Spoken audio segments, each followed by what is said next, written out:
All right, welcome to another episode of Poncha Talk. My name is Ellie, and I'm host of Poncha Talk. In this podcast, we talk about all topics related to remote work, a digital nomad lifestyle, and just overall, living a flexible life and pursuing your dreams and passion in life.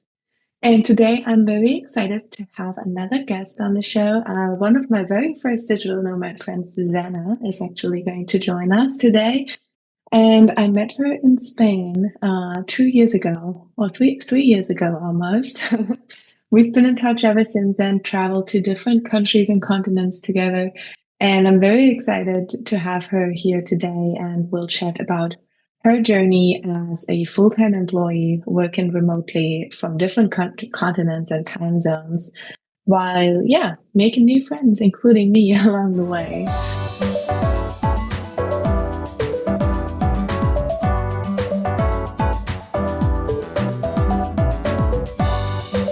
All right, welcome to Poncha Talk, Susanna. I'm so excited to have you here as one of my very first digital nomad friends, I think. And one of the few ones that stayed in touch for so long now. It's been 3 years, I think. Yeah. Yeah. And I counted earlier, actually, we've been together to 5 different countries on 3 different continents. So quite the journey. So I'm excited to have you so you can tell us about your remote work life all over the world today. Oh, thank you so much for having me, Ellie. It's such a joy to be here. And yeah, I was reflecting too on all the different places and all the different experiences that we've had together. So I'm excited to share the space and the conversation with you. Yes, maybe you can just start by introducing yourself a little bit. Tell us a bit what you do, what you did, and especially your remote work journey, of course. Sure. Yeah. So my name's Susanna. I'm based in Denver, Colorado now, although I have traveled to some different places over the last couple of years with my job, which is a little bit more rare to find somebody that works full time for a North American based company in the digital nomad sphere. So yeah, I took that with me. I joined the company in the midst of COVID, and they had given up the office shortly before I joined, and we are a health tech company, and they decided to go fully remote. And so I decided, okay, I worked for them for about a year in Canada when I couldn't leave the country at the time. And then once we got the green flag, decided to take things a bit further. Started with a coworker of mine in France in some Airbnbs, and then made my way to Spain, which is where I met you, and dabbled in the whole co-living world, which is yeah, such a neat way to add in community when we're in a remote environment and don't have as much of that in-person time. Yeah. Well, it's nice to hear that COVID brought you into the remote work.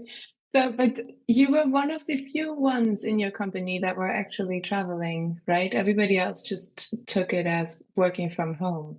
Yeah, I know. There wasn't any examples to lead by, although my boss at the time was super encouraging. He's a former big traveler himself and was like, "Yes, go for it. I think it's a great idea." And so with the coworker at the time, we started looking at where we might go, thought about a trip, and we were looking in the US mostly and realized it was actually just cheaper to go to Europe. And so that kind of sparked the whole idea to go a little bit further away.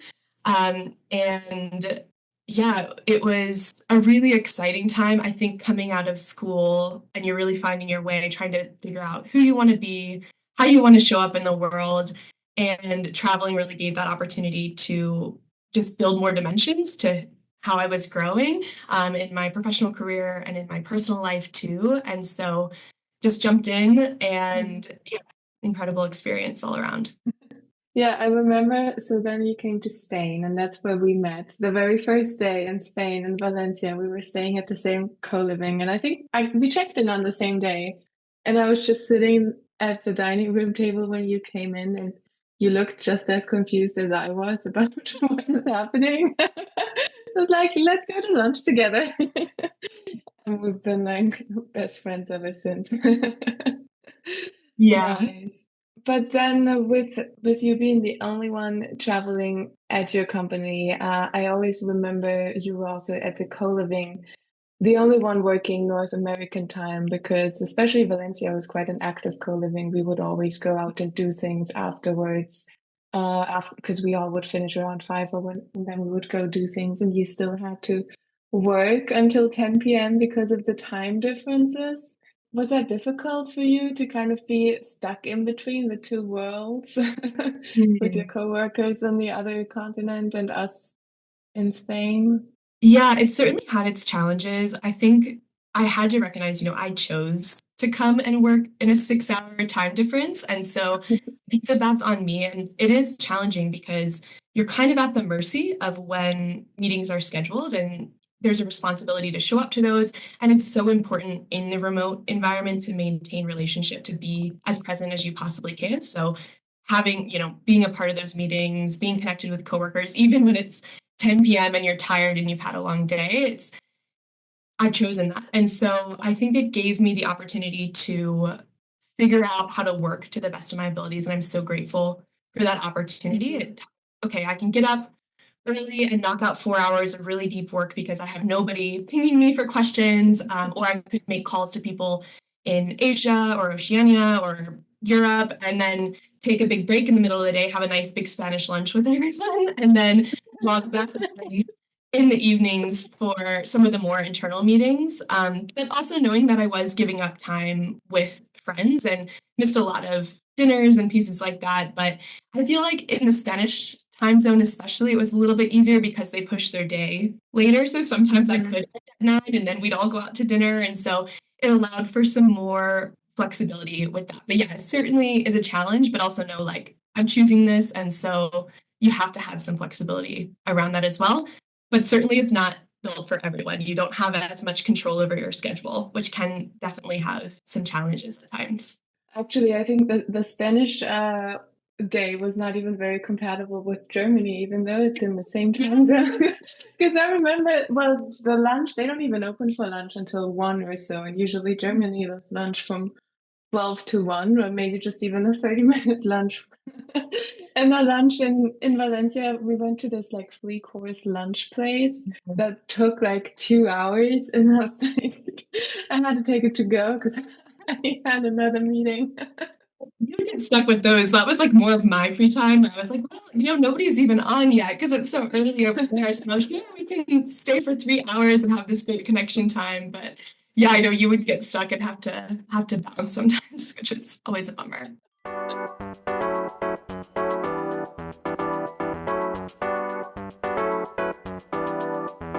So then after Spain, you went around Europe a little more, right? And then South Africa was the next big step for you. Yeah, Cape Town, which again, another country we got to do a little bit together, which was a ton of fun. But yeah, I just completely fell in love with Cape Town. I ended up staying 6 months and 1 day by accident, which meant I got banned for a year in my visa, which was a whole another story. But yeah, I really had the opportunity to connect with more locals because I had stayed for a longer time there, and it was just I love the lifestyle. You have the mountains and the sea and the city all right there. So yeah, it just definitely took my heart in a special way, and a lot of fond memories of my time in South Africa. And I think they've done a really good job setting up for the digital nomad world and have continued to Mhm. develop even in the last, 2 years since I haven't been there. I've kind of kept in contact with some folks and heard how it's grown. And so it's exciting to see it really like putting itself on the map for digital nomads. It's very exciting. It's true. Yeah, I've also met some people here in Madeira that are now going back to South Africa, and it's just everybody's talking about it. So it was a good time. But yeah, South Africa was also for you, not, I mean, in terms of networking for your career, quite important, right? Because you made a lot of different connections there that you probably wouldn't have made if you'd stayed at home, right? Absolutely. Yeah, I had the opportunity to do some in-person presentations, which it just added, again, another dimension to what I get to do, and getting to connect with people in person really fills me up and it makes me excited about what I'm doing, getting to hear about why these other folks are being interested in it. And so Yeah, I wouldn't have had those opportunities otherwise, and I had like I think 3 different connections with some in-person conferences and meetings, and just really loved getting to watch it grow from there.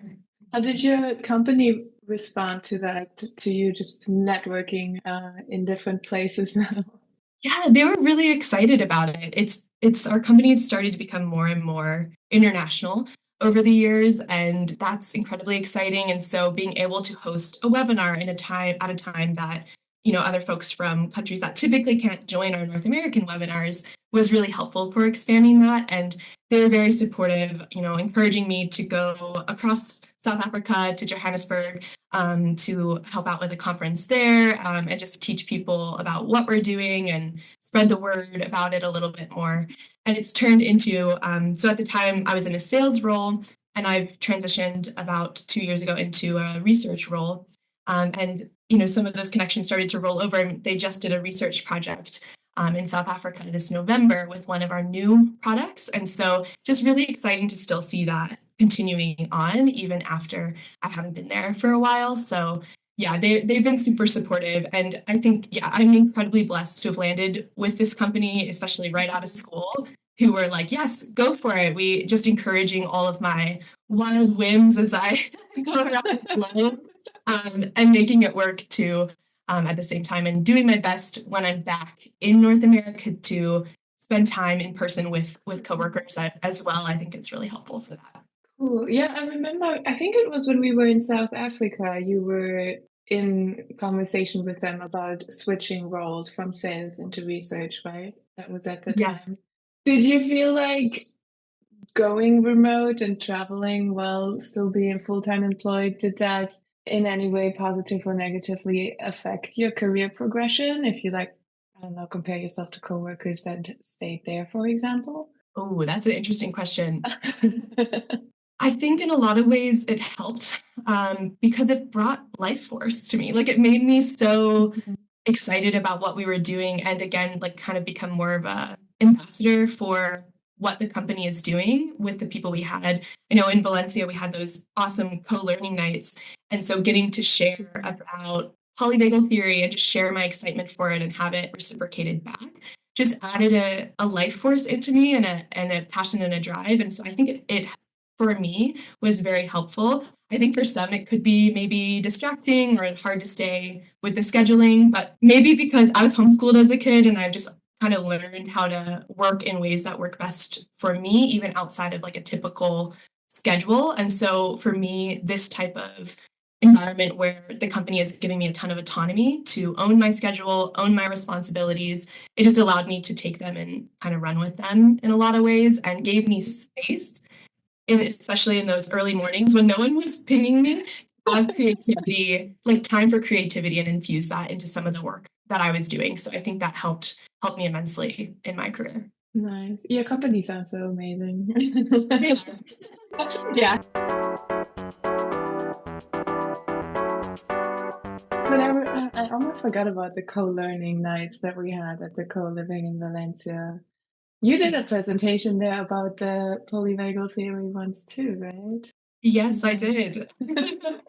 Yeah, I don't know, yeah, how it landed. We did some, had the whiteboard out, I think, drawing and things too. But Yes. yeah, those were really like some of my favorite memories. Are there any that stick out for you? For the co-learnings, you mean? Yeah.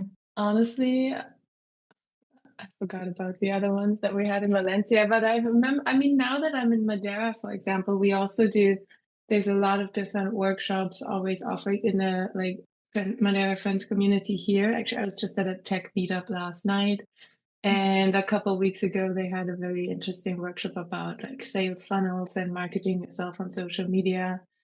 I love all these like different workshops and just like having the opportunity to hop into a completely different field for an hour. Somebody's just talking about it. You don't have to prepare, you don't have to pay. It's just people love to share their knowledge in the community here, just like we did at the co-learning sessions, just out of interest. So that's really nice. Yeah. Oh, that's amazing. Yeah, it can be coming back now out of the digital nomad world. It's been hard to find those types of things. I think when you're heading into a co-living type of environment that other people are hungry for connection and sharing and are really down to like be vulnerable and open. And I think it's a little bit more awkward to find that in like everyday life. Like they're like, I just want to go to my yoga class and not talk to anybody. And Yeah. there's definitely this like atmosphere of openness that can be a little bit, you have to seek it out. It's different types of communities I've found now, being in Denver the Mhm. last year and a half, just like really searching for it a little bit more. And it just came so easily in the digital nomad world. So that's a big plus.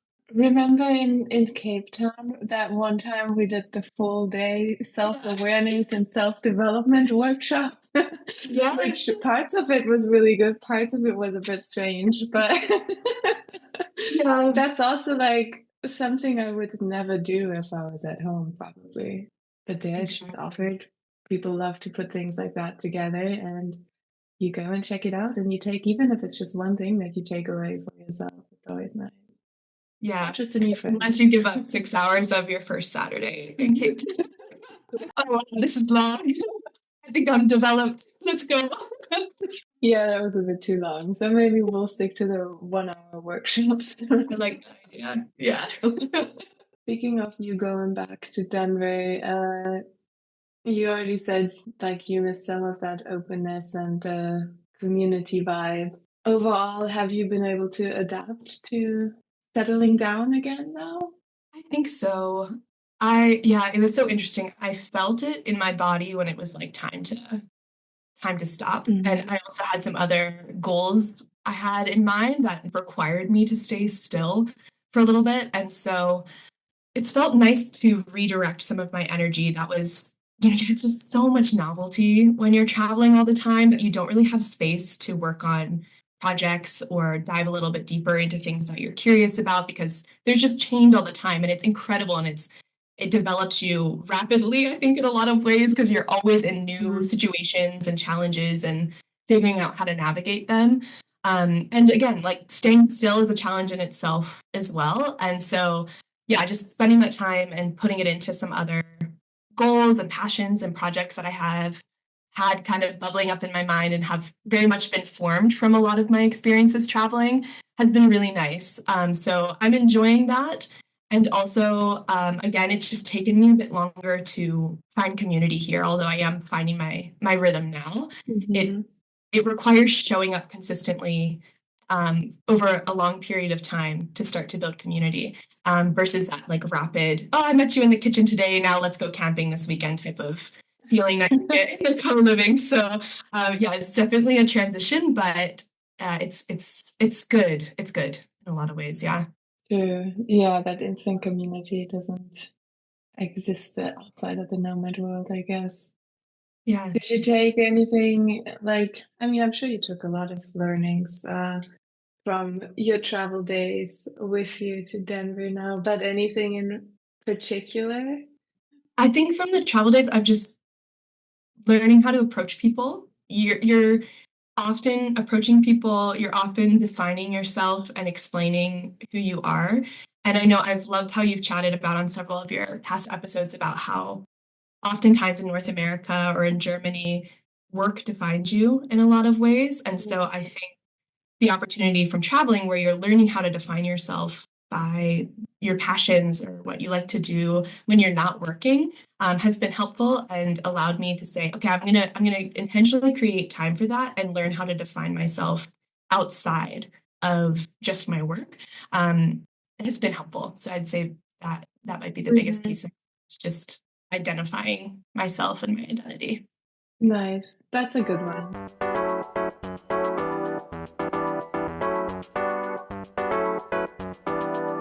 I can relate to the what you said before as well of like when you're constantly traveling, it's just it gets a lot after a while because you don't really also have so many new experiences, so many people coming in and out, and you never really have time to process anything really, I think, Mm. to the end, because by the time you're trying to process an experience, you're already climbing the next mountain, so to say.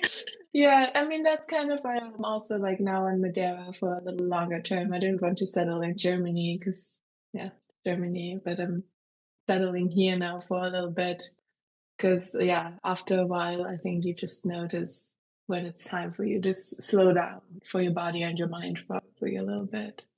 Yeah, yeah, absolutely. What have you noticed come up for you as you've slowed down? How have your days looked different, or how do you feel different as you navigate your days? It slowed down, so to say. I'm taking more time for things that I've learned that I really enjoy. For Mhm. example, I don't rush through my day as much anymore. Yeah, so just a little more intentional, a little slower. And yeah, I'm also focusing on more keeping connections to the people that I want to keep in my life, kind of Mhm. build a good surrounding and community for me here. Yeah. Oh, that's great. Yeah. Yeah, it is like at first I felt the slowdown as a little bit it was uncomfortable. Like it was Yeah. as though I wasn't doing enough or filling my time. And then it's become a lot of peace. And it was interesting too because I traveled for like 2 years in a way where I was kind of chasing summer constantly. And so when it's Mhm. summertime, your days are longer, you have more time, you're outside, it's warm, you have a shift in your energy. And I never had time to do the wintering piece. And so, and especially having lived in Toronto previously, our winters are long. Your winter is, from like end of October through nearly April.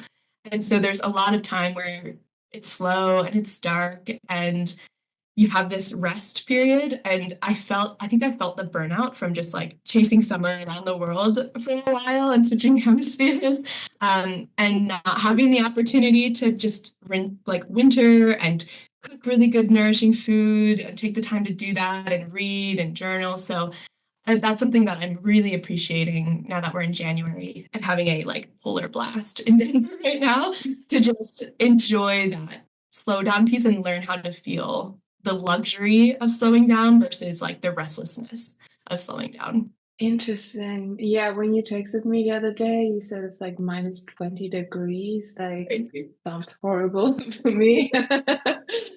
I know, I always look at winter more of like a depression time. I've never seen it as like an opportunity to calm down. That's a very interesting way to look at it. I mean, that's kind of like now I moved out of Frankfurt, busy city, to island life on Madeira, which is my version of slowing down, just in the warm. Oh, Yeah. warm sounds glorious. Like the winters in Denver, I didn't know, like when I heard Colorado, it's like, oh, cold. Like that's cold, right? But no, it's like, yes, you get some of these polar blasts, but it's sunny most days and it warms up and then the ice melts and it's all of a sudden it's, 20s Celsius and it's totally like running in shorts in January all of a sudden. So it's really a pleasant like mix of both, surprisingly, and I've really enjoyed that. I was just in Germany for a couple of days, and there it was like -5 maybe. But it's just like every time you get out of the car and the cold hits you in the face. No. Yeah. Well, now that you're back in Colorado and getting settled in, how is it work-wise? You're still fully remote, right? Or do you occasionally meet up with coworkers or not? I'm fully remote. Occasionally, I'll meet up with some coworkers for a coffee. I do have a couple in the Denver area, which is really nice to have some of that connection. Um, I'm struggling like a little bit in terms of productivity in working in my bedroom. It's tricky not to have like an external space to go to, and I've really just felt that hit me a little bit more in the past month now that it's been some time in our apartment and there's not really too many places to go. So I am looking into doing a co-working space just because I know those were so helpful when I was traveling. Just to have an external space to go to, I think, can be really important, especially when you're doing with the same people doing similar things for a while. It's nice to just have a new location to plug into, and it's a mental shift of like, okay, this is my workspace and this is my relaxing space. So sometimes those can get muddled. Although I think I do a fairly good job trying to find coffee shops to go to. Denver has no shortage of amazing local coffee shops. So I do that and work from there when I can, and try to balance it or go for a run when it's sunny in the middle of the day. And yeah, so making it work, but I certainly do miss having external places to go and being around a bunch of other people who are also working. It just definitely boosts productivity for me. Yeah, absolutely. I feel that this is also what I never really liked working from home when I was still living in Germany because it's just yeah, it all just kind of the day flows into like you get up, the laptop is there, and so I think it'd be a good idea to look into a co-working space just to have a better separation and a little bit of the co-living, co-working vibe that we used to have. Definitely. Do you use any co-working spaces now as you work on some of your other projects? I haven't really been to co-working spaces yet, but there's some co-working meetups here at coffee shops as well, for example. So we just meet at a coffee shop and everyone brings their laptop and we work for a couple hours and then we have lunch together. And yeah, actually I've noticed that helps me a lot too because I live by myself again now too.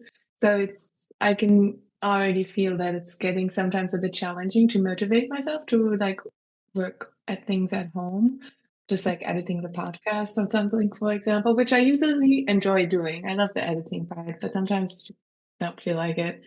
The last week I took it to the co-working meetup and there 2 hours and it was done, you know? It's just I know those productivity blasts they're the best. And it is nice in the remote space because sometimes it'll hit me like in the evening and I'm like, okay, you know what? I no other distractions, like head down, just knock it out. And that feels really good. But you're giving me some good ideas. Maybe I should start like a meetup group or something for co-working folks yes, in Denver. absolutely. You Yeah. should. I can see it. You'll start your own little community there. Working on it. No, the co-working meetups have always been really good. I enjoy it. And I was just thinking back to different places. I remember I was in a hostel on Halloween in Galway, and I couldn't, the cafes were so loud. I ended up deciding to like take a call from my hostel bed. And and thankfully it was an internal call, so it wasn't the biggest deal. But some girls came coming in and were just like going off about their night at the bar and what they were up to. And my boss at the time overheard, and I was just like, oh my goodness, this is like I can't do this again. So, like knowing, like preparing to have a good setup to be able to work from is so important in like the digital nomad world, or else you might end up, yeah, taking calls from your hostel bed, and that's not it. Don't do that. I remember one time when I was in Mexico, I was working also from a hostel, and it was advertised as like a co-working hostel, and they had a sign that said co-working space, and there was some tables, but it was on the rooftop. It was outside with just some like metal shield over it to protect you from the sun. And I was in the middle of a meeting, and then just like a giant parade came through the street.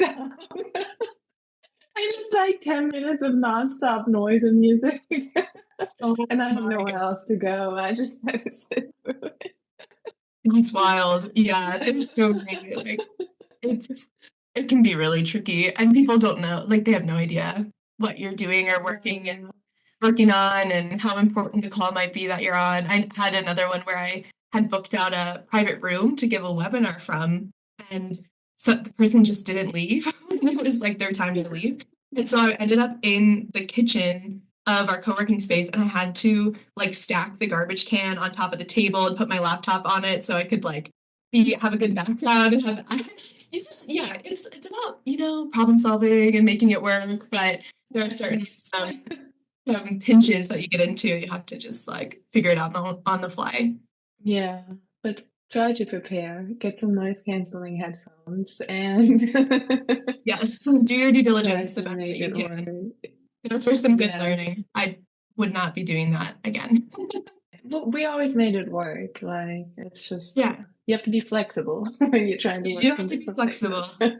Yes, you do. Yeah, it builds that muscle. Sure.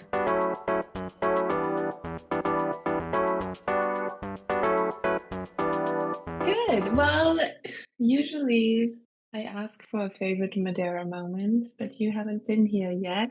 But any other favorite moment that comes to mind from your co-living time and travel time? Mm.